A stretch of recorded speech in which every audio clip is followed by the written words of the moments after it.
teman-teman sekalian. Dan ini yang paling banyak di Indonesia dimasuki oleh syaitan, didukung juga dengan media-media syaitan. Masalah pintu takut. Takut. Kenapa dukun-dukun itu kalau kita masuk ke tempatnya selalu gelap, ada tengkorak, remang-remang. Karena antum harus takut dulu. Kalau ada rasa takut, bisa dikuasai nama dia. Tapi kalau tidak takut, gak bisa. Orang yang mau dihipnotis, kalau akidahnya benar, gak bisa dihipnotis tuh. Syaitannya gak berani. Dan ini kita harus hati-hati teman-teman sekalian, karena pintu takut ini selalu ditunggang oleh syaitan. Saya kasih contoh begini. Kalau ada satu rumah di Indonesia ini, anggap di Bali sinilah, karena antum lagi di Bali. Ada satu rumah teman-teman sekalian, di situ ada orang bunuh diri, gantung diri. Kira-kira mau beli rumahnya nggak? Jawab jujur ya. Kenapa nggak mau? Hah? Setelah saya jelaskan malam ini, beli besok ya. Diskonnya buat saya. Baik. Banyak orang jawabannya takut. Kenapa takut? Ada ruh gentayangan.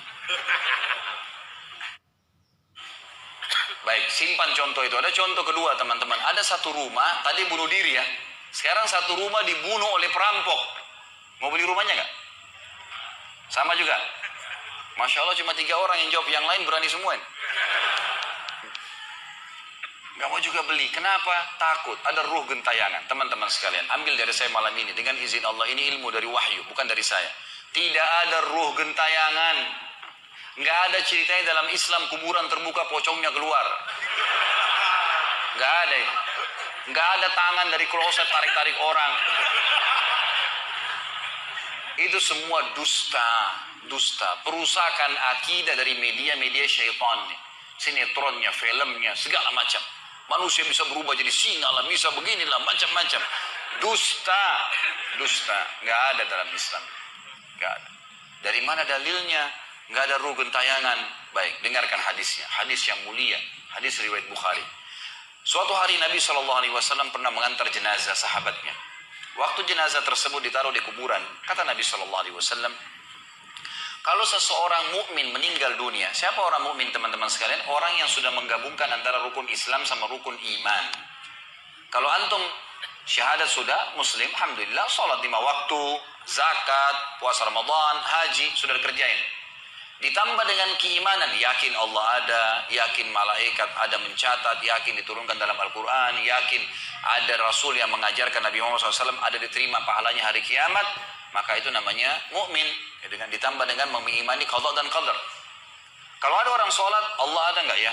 Malaikat catat nggak ya? Hari kiamat saya terima nggak? Ini masih muslim, belum mukmin, masih level di bawah.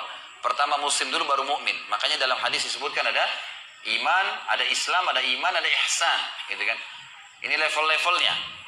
Nah kata Nabi SAW, kalau orang mukmin menggabungkan antara rukun Islam sama rukun iman, sholat yakin Allah ada, sholat begini dan seterusnya, maka akan datang kepadanya 3 sosok malaikat pada saat meninggal. Dan ini teman-teman bukan dongeng saya ceritakan. Ini hadis Nabi, berita wahyu yang pasti kita semua akan saksikan. Demi Allah ini benar, ini wahyu. Gitu kan? Malaikat datang, di kiri kanannya malaikat rahmah membawa kain kafan dari surga, yang satu malaikat maut diubun-ubun kepalanya sambil berkata, ya ayyatuhan nafsul mutmainnah irji ila rabbiki radiyatan mardiyah. Hai jiwa yang baik, keluarlah kepada rahmat dan pengampunan Tuhanmu. Kata Nabi SAW, ruhnya keluar lebih mudah daripada air dari mulut kendi, cepat sekali. Begitu keluar, belum sesaat keluar, ditangkap oleh malaikat rahmat, dibungkus dengan kain kafan dari surga, dibawa ke langit. Begitu dibawa ke langit, menembus 7 lapis langit, semua malaikat-malaikat di atas langit sana berkata, ruhnya siapa ini? Sungguh mulia ruh ini. Kenapa? Kata Nabi SAW, karena ruh itu mengeluarkan bau yang lebih wangi daripada bau kasturi. Semoga kita semua insya Allah termasuk. Maka kata Nabi SAW, malaikat rahmat mengatakan, ini fulan bin fulan, namanya yang paling mulia di dunia. Lalu kemudian Ditembuskan sampai langit ketujuh, lalu kemudian terdengar suara dari langit ketujuh. Allah Azza wa Jalla berkata, catatkan hambaku ini termasuk penghuni surga, kembalikan dia di dunia, di sana saya ciptakan, di sana pula saya akan bangkitkan. Diantar ruhnya bersamaan, jasadnya diantar oleh kerabatnya. Baru 3 langkah mereka jalan, dia masih bisa, ruh ini masih mendengarkan suara sendal mereka. Lalu malaikat datang mendudukkan dia lalu berkata, siapa Tuhanmu, siapa nabimu, apa kitabmu? Lalu dia kalau orang beriman, kata Nabi SAW, Allah berfirman, yuthabbitullahu alladhina amanu bil qawli tsabit fil hayatid dunya fil akhirah. Allah akan tetapkan jawaban lisan orang-orang beriman di dunia. Kalau dia belajari agama ini lalu ditanya kenapa kau sholat, kenapa kau puasa, dia akan punya jawaban dari wahyu. Dan di akhirat kata ulama tafsir adalah yang dimaksud pertanyaan mungkar nakir atau malaikat di kuburan. Ringkas cerita adalah dia akan menjawab, Tuhanku Allah, Nabiku Muhammad, kitabku Al-Quran. Pada saat dia jawab jawaban itu teman-teman sekalian, maka tiba-tiba saja kata Nabi SAW, malaikat tersebut membukakan baginya pintu neraka. Azab, siksaan, orang teriak-teriak, api yang berkobar-kobar, dia ketakutan.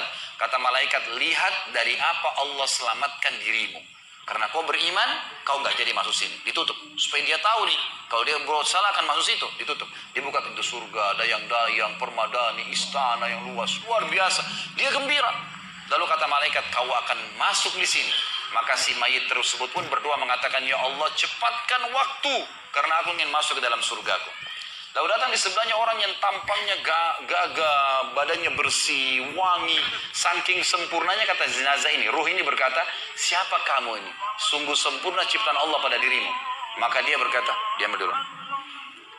Maka dia berkata, gitu kan? Dia berkata, saya amal soleh akan menemani kau sampai hari kiamat. Insya Allah setelah riwayat ini kita sholat. Saya amal soleh akan menemani kau sampai hari kiamat. Maka kata Nabi SAW terdengar suara, ya Allahu alam di sini disebutkan Allah atau malaikatnya, tapi yang jelas menyampaikan dari Allah Subhanahu Wa Taala, lapangkan kuburan hambaku ini seluas pandangan matanya dan bukakanlah pintu surga baginya setiap pagi dan petang dia melihat. Maka jadilah kuburannya taman dari taman surga sampai hari kebangkitan. Baik. Sebaliknya kata Nabi SAW, kalau orang fasik, siapa tadi fasik? Muslim yang masih berbuat maksiat. Teman-teman hati-hati. Jangan kena mengandalkan sudah syahadat kemudian bebas berbuat dosa. Hati-hati. Fasik dan orang kafir proses matinya sama. Kata Nabi SAW, orang fasik dan orang kafir akan datang kepadanya 3 malaikat. 2 malaikat azab di kiri kanannya, 1 malaikat maut dibunuh-bunuh kepalanya yang berkata, hai jiwa yang busuk, keluar kepada kemurkaan Tuhanmu. Maka ruhnya berantakan di tubuhnya, tidak berani keluar. Lalu malaikat maut menariknya dengan keras. Ibaratnya seperti bulu domba yang dibasahkan, dililitkan di pohon berduri, lalu ditarik dengan keras sehingga berantakan bulu domba itu. Keluar, belum sesaat keluar ditangkap oleh malaikat azab, dibungkus dengan kain kafan dari neraka, dibawa. Baru langit pertama nggak dibukain pintu oleh para malaikat. Lalu malaikat langit berkata, siapa ruh ini? Sungguh buruk ruh ini. Kenapa?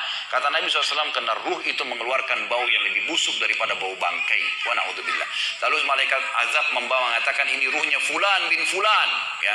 Orang yang disebutkan nama paling buruk di dunia. Lalu terdengar suara dari langit, Allah berkata, catatkan hambaku ini termasuk penghuni neraka. Di sana kembalikan di dunia, di sana saya ciptakan, di sana pula saya akan bangkitkan. Diantarlah ruhnya bersamaan, pengantarnya mengantar jenazahnya. Begitu masuk dan 3 langkah, ya. Orang-orang mengantarnya lewat, malaikat datang mendudukkan dia mengatakan, siapa Tuhanmu, siapa nabimu, apa kitabmu. Walaupun muslim, rekam baik-baik ini, ya. Lahir dalam keadaan Islam, sesekali sholat, fasik, masih banyak masih tidak tobat sebelum meninggal, sama. Jawabannya kata Nabi SAW dengan orang kafir, innama aqulu kama kana yaqulun nas. Saya nggak tahu, saya cuma ikut-ikut dulu orang bilang apa, nggak bisa jawab. Lalu kemudian dibukakan baginya pintu surga, dayang-dayang, permadani, istana, pemandangan yang luar biasa, gitu kan? Maka dia kagum, kata malaikat, lihat dari apa kau haramkan dirimu. Dulu kau bisa masuk sini, tapi kau tidak mau. Ditutup, dibuka pintu neraka, azab, siksaan, orang dipotong, teriak-teriak kesakitan. Lalu dia ketakutan, kata malaikat, ini tempat kau selamanya, kau tidak akan bisa lari. Maka dia berdoa mengatakan, ya Allah, jangan kau cepatkan waktu karena aku tidak ingin masuk ke dalam nerakaku. Lalu datang di sebelahnya orang yang buruk tampangnya, bau badannya nggak enak. Lalu saking buruknya kata jenazah ini, kata ruh ini, siapa kamu ini? Pergi dari saya, sungguh buruk ciptaan Allah pada dirimu. Maka dia mengatakan, tidak, saya amal burukmu yang akan menemani kau sampai hari kiamat. Lalu dalam penutupan hadis Bukhari ada 2 riwayat. Yang pertama, Allah Azza wa Jal, ya, mengirim kepadanya malaikat yang tidak punya penglihatan dan pendengaran. Allahu alam bagaimana nih? Yang membawa sebuah besi yang kalau besi itu seluruh jin dan manusia bersatu mau membalik saja mereka tidak mampu. Bayangkan seluruh jin miliaran, seluruh manusia miliaran, balik saja mereka tidak mampu. Ini saking kuatnya malaikat tersebut. Maka menghantamkan ke tubuh orang ini hancur, diutuhkan kembali lagi. Begitu terus sampai hari kiamat. Riwayat yang kedua mengatakan Allah Azza wa Jal membuat dinding kuburannya merengut tubuhnya, menjepit tubuhnya sampai seperti ini tulang rusuknya. Kembali lagi, kata ulama hadis digabungkan keduanya, dipukul sambil diremukkan, dikembalikan lagi, begitu terus sampai hari kiamat. Maka teman-teman sekalian, dalil ini sebagai penutup dalam sesi pertama materi kita, teman-teman sekalian, dalil ini menjelaskan tidak adanya ruh gentayangan dalam Islam. Gak ada. Kita tarik ke contoh tadi, orang yang bunuh diri tadi berdosa besar bukan? Dosa besar. Berarti dia meninggal sekarang di kuburan lagi disiksa. Nggak ada ceritanya keluar ganggu orang atau balas dendam. Nggak ada waktu. Hancur, remuk, dikembalikan lagi. Begitu terus. Kemudian juga sama. Orang tadi contoh kedua yang dibunuh sekeluarga. Kalau dia muslim maka dia mati syahid. Matinya mulia bukan? Mulia. Berarti lagi nikmatin kuburannya taman dari taman surga. Nggak ada ceritanya tuh mereka keluar lagi ganggu orang. Gitu kan. Jadi mulai sekarang beli rumah yang banyak dianggap keramat tuh. Bacain surah Al-Baqarah ada semua syaitannya tuh. Harus yakin dengan sabda Nabi SAW. Rumah yang dibaca surah Al-Baqarah tidak akan masuk syaitan. Nggak ada. Takut semua syaitannya. Baik, kita tutup dengan kata-kata saya teman-teman sekalian. Lalu dari mana kalau saya beli rumah saya pernah dengar suara bayi di atas rumah, atap rumah saya. Saya pernah dengar suara cangkul di belakang rumah. Pintu bunyi sendiri. Gitu kan. Itu semua permainan syaitan yang ada di sekitar rumah itu, atau Anda yang bermasalah. Harus diruqyah. Dibacain ayat, ada sihirnya tuh. Mungkin pernah mandi dulu ilmu kebal, mungkin pernah ini, mungkin pernah bersemedi, apalah macam-macam yang khurafat ini, maka dia harus diruqyah. Jadi harus diobatin. Baik. Begini contohnya, kalau kita lagi lewatin tadi rumah yang orang ada bunuh diri, ini kalau ada syaitan di sini marah dengan saya, tapi saya nggak peduli. Emang dia musuh kita. A'udzubillahi minasyaitonirrajim. Gitu kan. Allah hancurin mereka, gitu kan. Yang jelas teman-teman sekalian, kalau kita lewat di rumah yang ada orang bunuh diri, gitu kan. Misal pagarnya 10 meter. Begitu kita jalan 1 meter pertama, semua syaitan itu ngerumunin kita tuh. Tuh yang bunuh diri itu perempuan, matanya belalak, rambutnya panjang, keluar darah dari hidungnya. Terus dibisikin. Orang yang takut, manusia yang takut, maka pada saat dia balik ke tempat yang tadi syaitan bisikin dia itu, dia lihat betul nanti perempuan tuh. Karena dia takut. Jadi dia bisa lihat, yang takut saja yang bisa lihat, yang tidak takut tidak bakal lihat. Makanya kalau ada temannya jalan di sebelah nggak takut, tanya, kau lihat nggak? Dia bilang nggak. Kalau dia bayangkan nenek-nenek, dia lihat nenek-nenek temannya. Permainan syaitan. Maka orang beriman mustahil melihat yang seperti itu. Nggak ada cerita. Atau dasarnya orang itu kena sihir tadi. Maka bisa melihat penampakan karena ada syaitan yang mengganggu dia, dan dia dasarnya membuka diri untuk itu. Makanya harus ruqyah, obat. Ada metode pengobatan, tentu bisa lihat di YouTube, ada ceramah saya ruqyah syariah, ya, nama saya diketik, insya Allah ada tata cara yang sudah saya ajarkan caranya mengobatin itu. Tapi yang jelas itu semua permainan syaitan, teman-teman sekalian. Dan inilah poin pertama, pintu pertama untuk takut kepada Allah Subhanahu wa taala. Artinya semua selain Allah dalam makhluk jangan pernah takut dengan mereka. Syaitan pun yang biasa dianggap menakutkan bagi manusia itu dusta semua. Sampai sabda Nabi SAW mulia hadis Bukhari, siapa yang membaca Bismillah, Bismillah, maka syaitan yang ada di sekitarnya menjadi kecil seperti lalat. Jadi orang yang gambarkan syaitan besar itu tidak benar semua. Kata Nabi SAW dalam hadis Bukhari yang lain, siapa yang mau masuk ke rumahnya lalu dia baca Assalamualaikum, salam warahmatullahi wabarakatuh, syaitan di sekitar rumahnya berkata kepada teman-temannya, tidak ada tempat nginap buat kalian malam ini. Salam saja sudah jadi benteng, nggak bisa masuk. Kalau dia makan dengan baca Bismillah, ya, dia baca Bismillah, maka syaitan berkata lagi sama teman-temannya, tidak ada makan malam buat kalian malam ini. Nggak bisa cuy. Dan syaitan tidak bisa membuka dan menembus tembok atau pintu manusia. Dusta semua itu tembus tembok, tembus pintu dusta. Karena Nabi SAW yang bilang, syaitan tidak bisa membuka kembali pintu yang ditutup oleh manusia. Syaitan tidak bisa membalikkan, ya, panci yang sudah ditutup oleh manusia. Maka padamkanlah lampu kalian, tutuplah panci-panci kalian, karena syaitan bisa menunggangi makhluk yang lain. Sebagai penutup hadis Nabi SAW, pernah ada seorang sahabat membawa tikus ditangkap malam hari. Pada saat ditangkap tikus tersebut, lalu sahabatnya tidak bunuh, dipegang sama dia, dibawa ke masjid. Dia bilang, ya Rasulullah, ini tadi, ya, saya tangkap di rumah saya apain hewan ini? Boleh saya bunuh atau enggak? Kata Nabi SAW, jadi tikus itu sambil ditahan oleh sahabat, kebetulan Nabi SAW punya tikar yang dipakai sholat, di sebelahnya ada lilin kecil, minyak dengan api gitu kan. Lalu tikus ini sementara Nabi SAW bicara sama sahabat, lepas, menyentuh ya lilin Nabi SAW, lalu tumpah minyaknya di sejadah, di tikarnya Nabi, terbakar. Kata Nabi SAW, sesungguhnya hewan ini fasiqah, fuaisiqah, buruk, boleh dibunuh gitu kan. Dan syaitan menunggangi hewan seperti ini untuk membakar rumah-rumah kalian, tapi mereka tidak bisa membakar langsung. Mereka cuma bisa menggunakan hewan yang kebetulan lewat dan seterusnya. Seperti misalnya syaitan bisa menggoda manusia lain untuk mengganggu kita gitu kan. Tapi untuk dia langsung tidak ada ceritanya. Itu semua tidak benar teman-teman sekalian.